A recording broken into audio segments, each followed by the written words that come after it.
Very good morning to all of you students. Welcome to the physics class. In this session we will discuss chapter number 8 of class 11th, and the name of the chapter is uniform circular motion. So student, this is the important chapter and you have already read this chapter in the previous classes also. So you have to learn the basic properties of circular motion because it is very important for our daily life. Clear? Okay, student. So first of all, we will discuss here what is the proper definition of uniform circular motion. So, as you know that when we rotate any particle on a circular path with a constant speed, here it is noted that the speed should be constant. There its motion is said to be uniform circular motion, but the direction of speed is changes continuously. Then such type of motion is known as uniform circular motion. You can also see here in the diagram, in this diagram, there is a particle whose mass is small m. It is moving on a circular path with variable velocities. Sorry, with the same velocities, but direction is changes at point to point. Clear? Such type of motion is known as uniform circular motion. Clear? When a body is moving or rotating on a circular path, then there is an angle. There is an angular displacement. That means the displacement in the angle formed on the center of the object, and that displacement in angle is known as angular displacement, and it is generally represented by delta theta. So delta theta is equal to delta s upon delta r, because you know that there is a relation angle equals to r by radius. With the help of this relation we can find the angular displacement will be equal to delta s upon r, where delta s is the linear displacement, and linear displacement take place on the circumference of a circle, while the angular displacement is take place on the center of a circle. Clear? Okay, friend. Now we will discuss angular velocity. So we know that the rate of change of angular displacement is known as angular velocity. Means if we differentiate the angular displacement with respect to time, then we get angular velocity, and it is represented by omega. So omega is equal to delta theta upon delta t. Clear? Now, this is the general form, and if you write the relation angular velocity in the standard form, then you have to take a limit, because by taking the limit we have to consider the whole process. Clear? So limit delta t tends to 0, del theta upon del t is equal to d theta upon dt. So we get a relation omega is equal to 2t upon 2 pi upon capital T. Its dimension is t power minus 1. Now, there is another relation omega is equal to 2 pi n, because we know that 1 upon t will be equal to small n, where small n is the number of rotation, that means frequency. Clear? Now the next topic is relation between angular velocity and linear velocity. So we know that delta theta is equal to delta s upon r. By dividing both sides delta t, we get delta theta upon delta t is equal to 1 upon r delta s upon delta t. Now taking limit delta t tends to 0 in both direction, we get omega is equal to v upon r. So v is equal to r omega. This is the required relation between angular velocity and linear velocity. In the vector form we can also write here v is equal to omega cross r. This is the vector representation, and in the above this was the scalar representation. Clear? Next topic is centripetal acceleration. Student, as you know that when we rotate any body on a circular motion on a circular path, then there is an acceleration is working in the direction towards the center of that object, and this acceleration by which the object is moving is called centripetal acceleration, and it is generally represented by small a. It is also a vector quantity, so you can also represent it with the help of vector sign. Now we will discuss here the derivation of centripetal acceleration. So in order to derivate it, we have to discuss two diagrams. So here in the first diagram you can see that there is a circular motion, and there is a triangle is formed P2, P1 and O, where P1O and P2O are the radius, and P2, P1 is represented by B1. In the second case, the vector representation is given for the same triangle. So from the figure you can write here v2 minus v1 in vector form is equal to delta v. Clear? We can also write here delta v2 minus v1 is equal to delta v. Now we will take two triangles and applying the similarities for the triangle. So by the property of similarities, if two triangles are similar, then their corresponding sides are in ratio. That's why we're applying and putting the values of similar parts, we get delta s upon r is equal to delta v upon v. Now delta v is equal to v upon r into delta s. Clear? Now dividing by delta t in both sides, we get, and applying also delta t tends to 0. So we get a is equal to v square upon r. So this is the required relation, and this relation is known as relation between acceleration, centripetal acceleration and velocity. We can also write this relation in another form, a is equal to r omega square, because we know that v is equal to r omega. Clear? Okay student, now the next topic is variable circular motion. It is also known as tangential acceleration.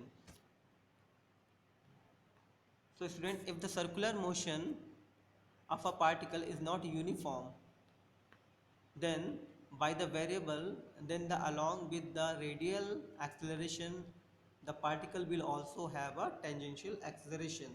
Clear? So tangential acceleration is generally represented by at, and at is equal to delta v upon delta t. If delta t tends to 0, then we can write at is equal to limit delta t tends to 0, delta v upon delta t, that means dv upon dt. So finally we get a relation for radial acceleration. It is ar is equal to v square upon r. So we get two types of acceleration here. That means when a body is rotating on a circular path, then one acceleration is working along the tangent, then it is known as tangential acceleration, and that acceleration which is working toward the direction of center is known as radial acceleration. Clear? If we want to find the resultant of these two acceleration, then we get a is equal to under root ar square plus at square. Clear student? Now centripetal force. So we know that when a body is rotating on a circular path, then an acceleration is working in the direction of center, that is known as centripetal acceleration. And we know that without force there should be no acceleration is working. That means if acceleration is working, that means definitely a force is also working, and this force is working in the direction of center. That's why it is known as centripetal acceleration. It is represented by capital F. Its formula is F is equal to mv square upon r, and it is also written as F is equal to m small r omega square. These are the important formulas of centripetal force, and you have to use these formulas in numerical problems. So you have to learn these formulas very well. Clear? Now examples of centripetal force. So there are some examples where centripetal force is working. So our daily to life, turning of a car on a road. Next one is motion of a particle tied to a string in a horizontal circle when the weight of the particle is negligible. So here we use centripetal force. Next one is circular motion in a nature. Now circular motion in an atom, the reaction of centripetal force. So these are the basic examples where centripetal force is acting. Examples of producing centripetal force in daily life. First, a bicycle rider leans to inward while taking a turn on the road. You have seen generally when a bicycle rider or bike rider is moving on a circle on a path on a straight road, and suddenly he gets a turn, so he leans some angle of his bike. So in order to produce a centripetal force, he do this. If that person don't do this, then there may be an accident can be possible. Clear? So here you have to learn this formula. So this is important formula, tan theta is equal to v square upon r, and it is a relation of angle made by the bicycle rider or car rider, bike rider, which is made on a turning path. Clear? So tan theta is equal to v square upon rg, where v is the velocity of bicycle rider, r is the radius of circular path on that it turns, and small g is the acceleration due to gravity. Theta is the angle made by the bicycle rider. Now student, next topic is centrifugal force. It is also known as pseudo force. That means it is a imaginary force. It is not working in real life. So there are certain situations in which we feel that a body inacted upon by a force, but actually there is no force on the body. Such an apparent force is called a pseudo force. Suppose, clear? Such type of force is known as pseudo force. Now student, we will discuss here our most important derivation, and this derivation is generally asked in the long form. So what is derivation? Motion in a vertical circle. That means if we rotate a particle on the circular path, but the circular path should be in vertical. In this case, you can see from the diagram, there is a point P where the mass of a body is working, weight of the body is working downward direction, and if we divide the weight of a body into two parts, that means two components, then mg sin theta and mg cos theta. So mg sin theta will be balanced by the velocity of the particle on which it is moving, and mg cos theta will be balanced by the tension force which is working in the direction of a center. Clear? If small l is the radius of a circular path, then from the figure you can write here T minus mg is equal to mv square upon r. That means T minus mg, both forces are working in opposite direction, and the resultant of these two forces will be equal to the centripetal force, and it will be mv square upon l. Clear?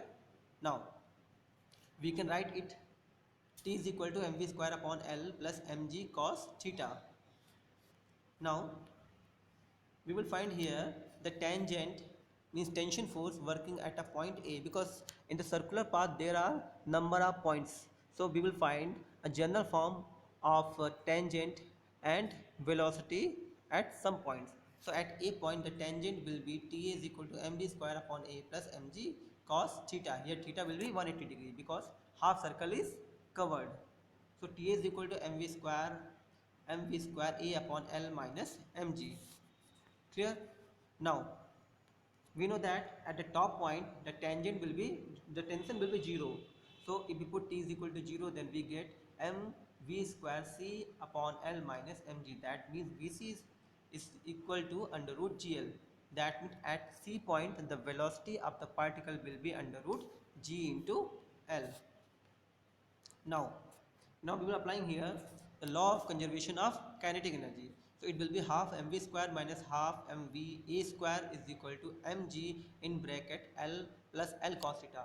So here we are applying the law of conservation of energy. That means the potential energy will be equal to kinetic energy. Clear? So on solving we get v square minus va square is equal to 2gl plus 2gl cos theta. By putting the value of va is equal to vc, which will be under root gl, we get a final relation v is equal to under root 3 plus 2 cos theta into gl. So student, this is a standard form of velocity of particle at any point. That means with the formula with the method of this formula you can find the velocity of a particle at any point by putting the angle. Clear? Now the formula of tension force T is equal to 3 mg in bracket 1 plus cos theta. So these are the two important formulas, and with the help of these two formulas you can find the tension force and the velocity of particle at any point. These are the standard form. Now you can also find at the lowest point, that means B. So at the lowest point theta will be 0 because there is no angle curved by particles. So at that point velocity will be under root 5 gl and tension force will be 6 mg. When the string is horizontal, in this condition theta will be 90 degree. So velocity at that point will be under root 3 gl and tension will be 3 mg. Now when the theta is equal to 180 degree, that means at the top point, in this case velocity will be under root gl and tension will be 0 because at the top point there is no tension take place. Clear? So student, you have to learn this derivation and you have to learn all the formula which are used in this chapter. This is important chapter and you have to ask one or two questions in the competitive examination from this chapter. Clear? Thank you very much.